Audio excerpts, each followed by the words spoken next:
देशातील शेतमालाच्या बाबतीत आणि एकंदरीतच शेतकऱ्यांची अर्थव्यवस्था सुधारण्यासाठी आणि त्यांची जी बाजारपेठ आहे त्या बाजारपेठेमध्ये आमूलाग्र बदल करण्यासाठी केंद्र शासनाने 3 नवीन कायदे पार्लमेंटमध्ये संसदेमध्ये पास केले. अर्थात हे कायदे पास करताना निश्चितपणे त्या पाठीमागची भूमिका, त्या पाठीमागे केलेलं संशोधन आणि आतापर्यंतचा आलेला अनुभव या सगळ्यांचा विचार करूनच मग अर्थात हे कायदे तयार केले असतील आणि केंद्र शासनाने कसा निर्णय घेतला असेल याबाबत शंका घेण्याचं काही कारण नाही. पण ह्या कायद्यांच्या बाबतीमध्ये काही शेतकरी संघटना आणि विशेषतः पंजाब आणि आजूबाजूच्या राज्यातून आणि नंतर काही ठिकाणी देशभरून जसं ते त्याचा स्प्रेड झाला आणि मग या शेतकरी संघटनांनी आणि शेतकऱ्यांनी या कायद्यांना विरोध दर्शवण्याची भूमिका घेतली. सुरुवातीला हा विरोध तितका तीव्र नसला तरी नंतर ह्या विरोधाची तीव्रता प्रचंड वाढत गेली आणि नोव्हेंबरमध्ये मग दिल्लीच्या कडे या लोकांनी त्यांचा मोर्चा वळवला आणि मोठ्या संख्येने ट्रॅक्टर्स, ट्रॉलीज वगैरे घेऊन हे शेतकरी दिल्लीच्या सीमेवरती येऊन पोहोचले आणि त्यानंतर काय झालं हे आपल्याला सगळ्यांना माहितीच आहे आणि हे प्रोटेस्ट अजून चालू आहे. या शेतकऱ्यांच्या संघटनांची एकच मागणी आहे की हे जे कायदे आहेत हे कायदे रद्द करण्यात यावेत, कारण या कायद्यांमुळे त्यांच्या हितास बाधा येते.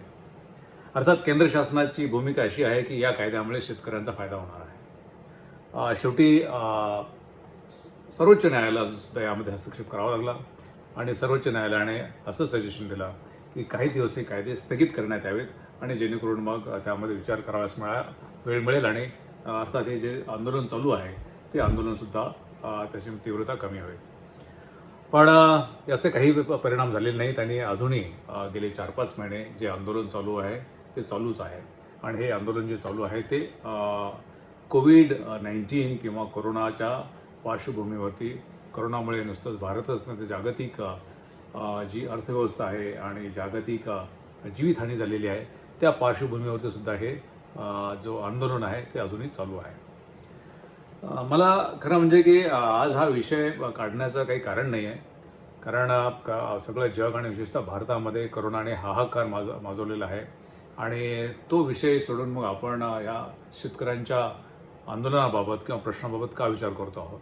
मला एकच सांगायचं आहे की आपण रिॲक्टिव्ह झालेलो आहोत. काही घडतं आणि मग त्याच्यावरती आपण आपले विचार करतो आणि कायमस्वरूपी त्याच्यामध्ये काही नेहमीच असा विचार करतो का, तर तसं होत नाही. आणि म्हणून मग ह्या कोरोनाच्या जे काही सध्या चर्चा चालू आहे प्रसार माध्यमामध्ये त्याच्यामधून हाही एक विषय सध्या चालू आहे आणि त्या विषयाकडे सुद्धा देशाने गांभीर्याने बघितलं पाहिजे, यासाठी हा मी विषय मांडत आहे. मला खरं म्हणजे की या विषयात द्यायचं नाही आहे. जे शेतकऱ्यांचं आंदोलन ते योग्य आहे की अयोग्य आहे, या कायद्यांच्यामध्ये काय काय तरतुदी आहेत आणि त्या तरतुदीमुळे निश्चित काय होणार आहे याबद्दल मला द्यायचं नाही आहे. किंवा मग काही लोकांच्या मते असं आहे की ज्या APMCs आहेत की जे कृषी उत्पन्न बाजार समिती आहेत त्यांचं वर्चस्व कमी होईल किंवा त्याच्यामुळे देशामध्ये शेतकऱ्यांची हानी होईल किंवा त्याच्यामध्ये सुधारणा केल्या पाहिजेत किंवा मग मिनिमम सपोर्ट प्राईस किंवा आपण ज्याला आधारभूत किंमत म्हणतो किंवा मग शेतकऱ्यांना प्रत्यक्ष रोखीने काही रकमा द्यायच्या, हे सगळे विषय आहेत. मी याच्याकडे कुठेही जाणार नाही किंवा याला मी टचसुद्धा करणार नाही किंवा हे योग्य आहे किंवा अयोग्य आहे याच्यामध्ये मला खरं म्हणजे त्याला हात लावायचा नाही. मी एक वेगळा विचार मांडतो आहे आणि हा विचार खरं म्हणजे की केवळ शेतकऱ्यांच्या प्रश्नाशीच निगडीत नाही आहे, तर येणाऱ्या पुढच्या पिढ्यांच्या दृष्टीने हा अतिशय तितकाच महत्त्वाचा आहे आणि त्याची व्याप्तीही लक्षात घेऊन आपण या प्रश्नाकडे बघितलं पाहिजे, ना की केवळ हा शेतकऱ्यांच्या शेतमालाचा आणि ग्रामीण अर्थव्यवस्थेचा एक प्रश्न आहे असं संकुचित न बघता याची व्याप्ती निश्चित काय होणार आहे भविष्यामध्ये तसं त्याकडे बघितलं पाहिजे आणि शक्य जर झालं तर मग त्यामध्ये आपल्याला काहीतरी काही नाविन्यपूर्ण असं काही सोल्युशन किंवा त्याच्यासाठी काहीतरी असे उपाय आपल्याला सुचवावे लागतील. त्याबद्दल मी आपणाशी थोडीशी चर्चा करणार आहे. आपल्याला कदाचित विसर पडतो की हे पूर्वी काय घडलेलं आहे आणि मग आपण आज काय घडतंय याच्यावरती जास्त लक्ष देतो. आपल्याला खरं सांगायला हरकत नाही आहे की 250-300 वर्षापूर्वीची जर जगाची अर्थव्यवस्था बघितली तर ही सर्व अर्थव्यवस्था ही केवळ आणि केवळ कृषी उत्पन्नावरती जास्तीत जास्त आधारित होती. अर्थात थोडीफार कारखानदारी असायची, फार नगण्य स्वरूपात सेवा क्षेत्र असायचं, व्यापार असायचा, पण मूलतः गेले 10-12 हजार वर्षापासून या पृथ्वीतलावरती जे काही घडलं ते केवळ कृषी क्षेत्राच्या मुळे जे होतं आणि कृषी क्षेत्राचं जे उत्पन्न होतं, शेतकरी जे उत्पन्न काढायचे त्याच्यावरती खरं म्हणजे की जगाची अर्थव्यवस्था चालायची. पूर्वी ज्यावेळेस लोकशाही नव्हती त्यावेळेस राजे असायचे, महाराजे असायचे, सम्राट असायचे, त्यांचं सैन्य असायचं आणि त्यांची व्यवस्था असायची. त्या व्यवस्थेसाठी लागणारा जो निधी असतो, जो पैसा होता, तो केवळ शेतसारा किंवा शेतीमधून येणाऱ्या उत्पन्नावरूनच असायचे. त्यामुळे केवळ जगाचा उदरनिर्वाहच नाही आहे, तर जगाची जी प्रशासकीय आणि शासकीय व्यवस्थासुद्धा गेले 10-12 हजार वर्ष शेतीवरती चाललेली होती. आणि गेल्या 250 ते 300 वर्षामध्ये मग केवळ याच्यामध्ये बदल झाला. आपल्या इथे जर विचार करायचा जर झाला तर भारताचा ह्या औद्योगिक क्रांती, पहिली औद्योगिक क्रांती ही जी झाली 250 वर्षापूर्वी, त्याच्यापूर्वी औद्योगिक क्रांती होण्यापूर्वी भारत हा जगातील महासत्ता होता. भारताचं सकल उत्पादन, ज्याला आपण GDP म्हणतो, हे जगात सगळ्यात जास्त होतं आणि त्यानंतर अर्थात चीनचा नंबर होता. पण नंतर जशा या आर्थिक आपल्या औद्योगिक क्रांती होत गेल्या तसं भारताची ही जी सुप्रीमसी होती, हजारो वर्ष भारत हा खरं म्हणजे की आर्थिक महासत्ता राहिलेला देश होता. पण तो मग कुठेतरी आपली जी पोझिशन होती ती कमी होत गेली आणि मग आपण आता कुठे होते सगळ्यांना माहिती आहे. मी पुन्हा सांगण्याची गरज नाही. पण एक आहे की जेव्हापासून औद्योगिक क्रांत्या सुरू झाल्या तेव्हापासून भारताची सुप्रीमसी किंवा भारताचं जे वर्चस्व होतं जगाच्या अर्थव्यवस्थेवरती ते पूर्णपणे लयाला गेलं. याच्यामधून एकच मुद्दा लक्षात होतो की जोपर्यंत जगाची अर्थव्यवस्था ही शेतीवरती अवलंबून होती तोपर्यंत भारत हा जगाची आर्थिक महासत्ता होता. हे अधोरेखित केलं पाहिजे. दुसरी गोष्ट ती अशी की पूर्वी जे काही कर असायचा तो शेतसारा किंवा शेतीवरून येणारा, त्यावेळेस इन्कम टॅक्स नव्हता किंवा कस्टम्स नव्हता किंवा आताचा GST आहे किंवा एक्साईज असतो किंवा स्टॅम्प ड्युटी, असे कुठलेच कर नव्हते. केवळ एक कर असायचा आणि तो म्हणजे शेतीवरती असलेला कर, आणि ते एका करामुळे मग पूर्ण अर्थव्यवस्था चालायची. हे अतिशय महत्त्वाचं आहे. आणि मग त्याचं कलेक्शन, मग अर्थात त्याच्यामध्ये खूप त्रुटी असायच्या. पण एक आहे की त्या शेतीच्या कृषी अर्थव्यवस्थेने सगळे इकॉनॉमी सस्टेन करत होते. आजचं चित्र आता बदललेलं आहे. ज्यावेळेस शेतीच्या व्यतिरिक्त इंग्लंडमध्ये खरं म्हणजे की सुरुवात झाली औद्योगिक क्रांतीची, आणि ज्यावेळेस स्टीम इंजिन आलं 1776च्या दरम्यान स्टीम इंजिन आलं वाफेवरती चालणारं, आणि मग माणसाचे स्नायू किंवा जनावरांच्या स्नायूच्या ऐवजी यांत्रिकी ताकद सुरू झाली आणि तेव्हापासून पहिली औद्योगिक क्रांती सुरू झाली आणि मग जग बदलत गेलं. अर्थात दुसरी औद्योगिक क्रांती 1840 आणि 1860च्या दरम्यान झाली, ज्यावेळेस इलेक्ट्रिसिटी, विद्युत आणि इंजिन, इंटरनल कंबशन इंजिन, आणि नंतर मॅस प्रोडक्शन सुरू झालं. आणि तिसरी औद्योगिक क्रांती ही 1960च्या दरम्यान इंटरनेट, इन्फॉर्मेशन टेक्नॉलॉजी सुरू झाली. आणि यामुळे मग असं झालं की जे GDP आहे जगाचा, तो GDP हा शेतीपेक्षा त्या सेवा क्षेत्र आणि कारखानदारीपासून प्रचंड वाढला गेला. आणि मग शेतीवरती अवलंबून असलेले लोक हे सेवा क्षेत्र आणि कारखानदारीकडे मायग्रेट झाले किंवा तिकडे ते शिफ्ट झाले. प्रचंड रोजगार या दोन, कारखानदारीमध्ये आणि सेवा क्षेत्रामध्ये, पहिल्या, दुसऱ्या आणि तिसऱ्या औद्योगिक क्रांतीमध्ये झाला. आणि ते चांगलं होतं की खरं म्हणजे की रोजगार म्हणजे लोकांना उदरनिर्वाहासाठी काहीतरी मिळावं, त्याची एक खरं म्हणजे की एक चांगला या ग्रहावरती एक चांगलं काहीतरी घडलं. त्याचे काही दुष्परिणाम आहेत पण त्याच्याकडे जाण्याची गरज नाही. पण लोकांच्या हाताला काम मिळाले आणि मोठ्या प्रमाणात काम मिळालं. आता जगाची लोकसंख्या वाढली, जी 1700च्या दरम्यान जी लोकसंख्या होती त्याच्या आत्ता जर बघितलं तर ते 7-8 पटीने जरी म्हणायला हरकत नाही, इतकी ती लोकसंख्या आहे. तर लोकसंख्या जरी वाढली असली तरी लोकांना काम मिळालं. पण याचा अर्थ असा आहे की सगळी जी लोकसंख्या आहे ती लोकसंख्या आता खरंच कारखानदारी आणि सेवा क्षेत्राकडे वळली गेलेली आहे का, हा महत्त्वाचा मुद्दा आहे. आणि इथून पुढे काय होणार आहे, जे झालं तो इतिहास आहे. पण इथून पुढे या ग्रहावरती भारतामध्ये काय होणार आहे त्याच्याकडे तुम्ही, आम्ही, राज्यकर्ते यांनी आणि अर्थशास्त्रज्ञ यांनी लक्ष देण्याची गरज आहे. अन्यथा मग भविष्य जे आहे ते कदाचित आपण योग्य वेळी तयारी केली नाही, त्यामुळे कदाचित काही विचित्र पद्धतीने ते होऊ शकतं. म्हणून तिकडे लक्ष देण्याची गरज आहे. आजची परिस्थिती काय आहे? आजच्या परिस्थितीमध्ये जर आपण संयुक्त राष्ट्रसंघ युनो चे जे फूड अँड ॲग्रिकल्चर ऑर्गनायझेशन आहे, म्हणजे अन्न आणि शेती संघ जो आहे, FAO म्हणतात त्याला, त्यांच्या आकडेवारीनुसार जगाचं जे सकल उत्पादन आहे, संपूर्ण जगाचं GDP आहे, जगाचा जो GDP आहे, त्याच्या फक्त 4% GDP हा शेतीच्या उत्पादनापासून मिळतो. फक्त 4%. आणि उर्वरित 90-95% जो काही असेल तो कारखानदारी आणि सेवा क्षेत्रामधून मिळतो. हे फार महत्त्वाचं आहे. शेतीमधून आज फक्त 4% सकल उत्पादन मिळतं आणि उर्वरित जे आहे ते सगळं उत्पादन जे आहे ते कारखानदारी आणि सेवा क्षेत्रामधून मिळतं. जगाचं जर खरं म्हणजे की इक्वॅलिटी किंवा आर्थिक समानता जर असेल तर निश्चितपणे काय पाहिजे मग, की जर शेतीपासून जर जगाचा GDP 4% असेल तर फक्त 4% लोकसंख्या ही शेतीवरती अवलंबून पाहिजे आणि मग तुमच्या औद्योगिक आणि सेवा क्षेत्रावरती उर्वरित 90-95% जी लोकसंख्या आहे ती त्याच्यावरती अवलंबून पाहिजे. चित्र काय आहे? फूड अँड ॲग्रिकल्चर ऑर्गनायझेशनच्या स्टॅटिस्टिक्सनुसार जगाचा GDP शेतीपासून फक्त जरी 4% असला तरी त्याच्यावरती आजही 60% लोक हे प्रत्यक्ष किंवा अप्रत्यक्षरित्या अवलंबून आहे.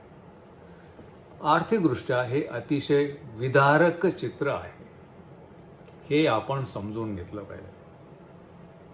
ही समजण्याची गरज आहे की जगाच्या बाबतीमध्ये, मग ते भारताकडे आपण नंतर येऊ, की जगाचं सकल उत्पादन 4% आहे, त्याच्यावरती 4%च लोकसंख्या अवलंबून पाहिजे, पण ती आहे 60%.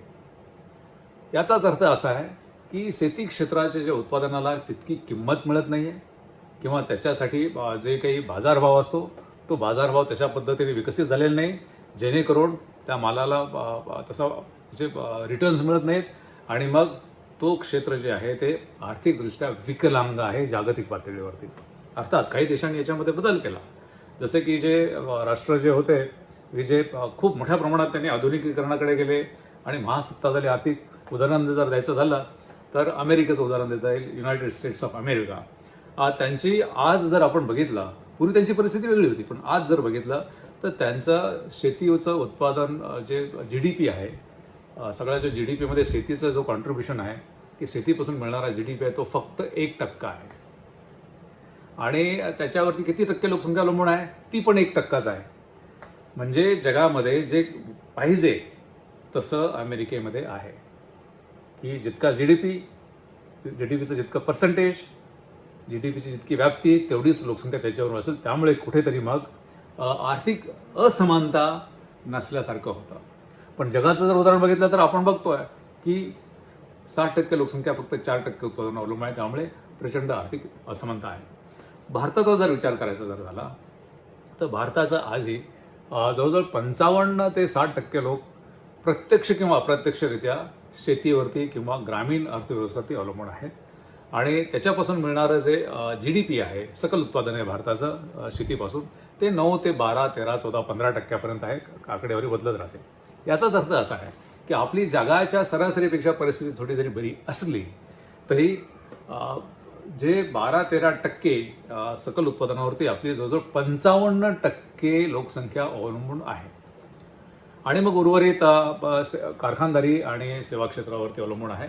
आणि याच्यामुळे मग परिस्थिती अशी आहे की जिथे जास्त उत्पादन आहे, इकॉनॉमीची साईज मोठी आहे, अर्थाचं जे काही अर्थकारणाचं आकारमान मोठे आहे, तिथे कमी लोकसंख्या अवलंबून आहे आणि शेतीवरती जिथे प्रचंड मोठी लोकसंख्या अवलंबून आहे तिथलं उत्पादन कमी आहे आणि मग त्यामुळे निश्चितच स्ट्रेस तयार झालेला असतो. आणि मग आपण बघतो की शेतकऱ्यांच्या आत्महत्या, बाकी त्यांच्यासाठी व्याज माफ करणं किंवा असे प्रचंड गोष्टी घडतात आणि त्यांचे जर दरडोई उत्पन्न जर बघितलं ते अतिशय मिनिस्क्युल असतं. त्यामुळे त्यांचं राहणीमान सुद्धा हे सेवा क्षेत्रावरती आणि कारखानदारीवरती अवलंबून असलेल्या लोकांच्या पेक्षा अतिशय असं विदारक असं आहे.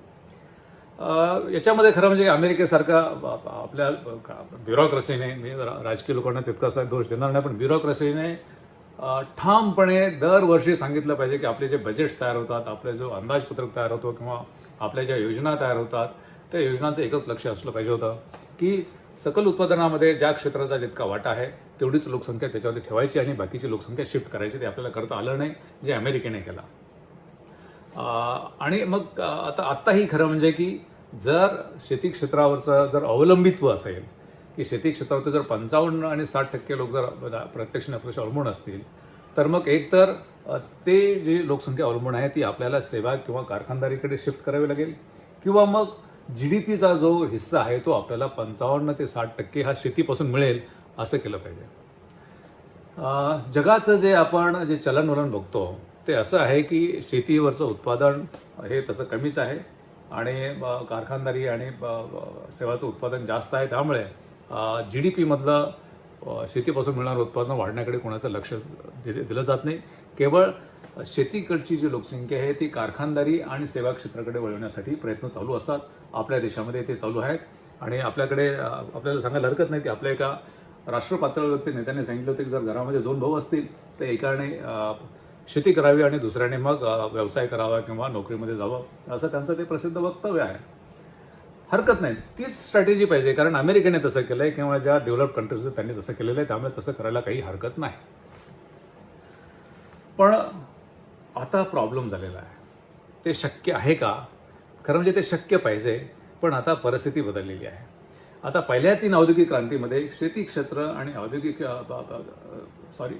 औद्योगिक क्रांतीनंतर कारखानदारी आणि सेवा क्षेत्रामध्ये जास्तीत जास्त नोकऱ्या तयार झाल्या, प्रचंड मोठ्या प्रमाणात नोकऱ्या तयार झाल्या. पण आता जी 4थी औद्योगिक क्रांती ही 2008-10 पासून सुरू झालेली आहे त्याच्यामुळे चित्र बदललेलं आहे. यावेळेस 4थ्या औद्योगिक क्रांतीमध्ये नोकऱ्या वाढतीलच असं नाही. इनफॅक्ट काही रिपोर्ट्सप्रमाणे ज्याच्यात वर्ल्ड इकॉनॉमिक फोरम असेल किंवा अन्य बरेचसे तसे रिपोर्ट्स आहेत त्यांच्या रिपोर्ट्सप्रमाणे पुढच्या 10-15 वर्षामध्ये 20 वर्षामध्ये आज ज्या नोकऱ्या आहेत जगामध्ये त्यातल्या 65% नोकऱ्या या संपुष्टात येतील. अर्थात काही नवीन नोकऱ्या तयार होतील पण त्या इतक्या मोठ्या प्रमाणात तयार होणार नाहीत की ज्या नोकऱ्या संपुष्टात आल्या तितक्या संख्येने ते येतील. त्यामुळे तिथे नेट अनएम्प्लॉयमेंट ही वाढत जाणार आणि ती प्रचंड वाढणार आहे.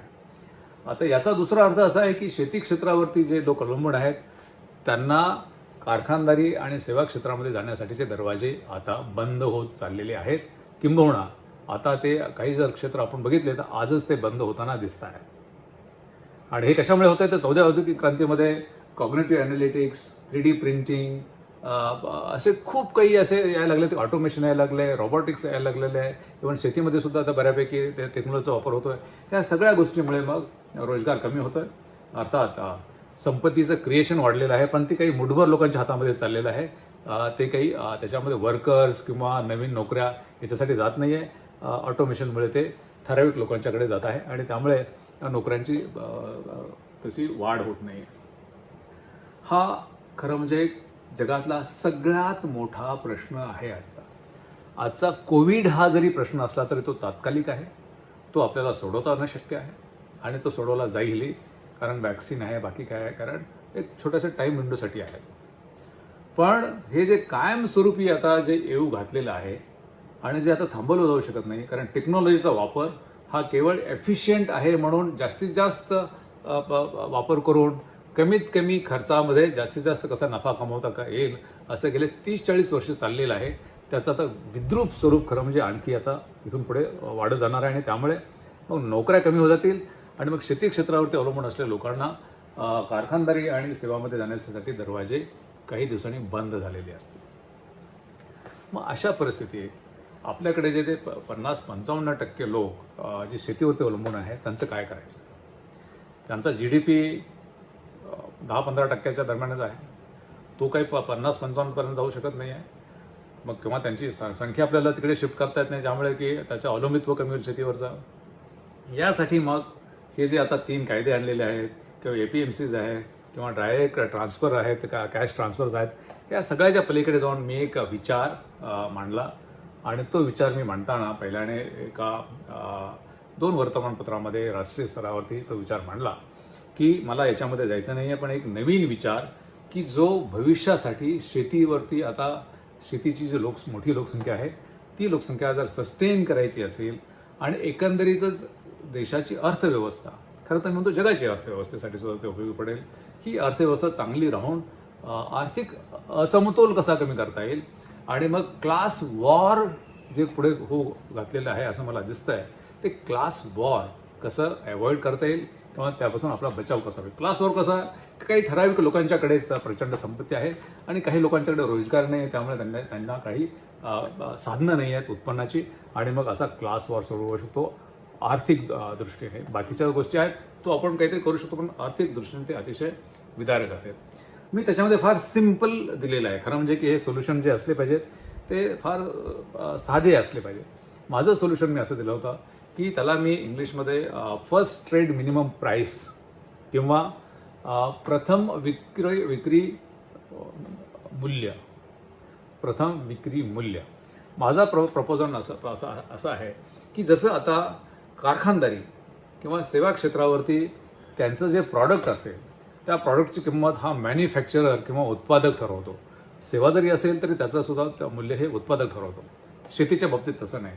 माझं प्रपोजल असं आहे, माझा सुझाव असा आहे की मेथी असेल, वांगी असतील, ज्वारी असेल, गहू असेल, द्राक्ष असतील, जे काही उत्पादन असेल एखाद्या खेड्याच्या परिसरामध्ये, तर तिथे त्याच्यासाठी लागणारा जो खर्च आहे आणि त्याच्यावरती किती प्रॉफिट घ्यायचा हे सगळा विचार करून मग त्याचं कमीत कमी विक्री मूल्य काय असेल हे सगळ्यांनी एकत्रित ठरवायचं.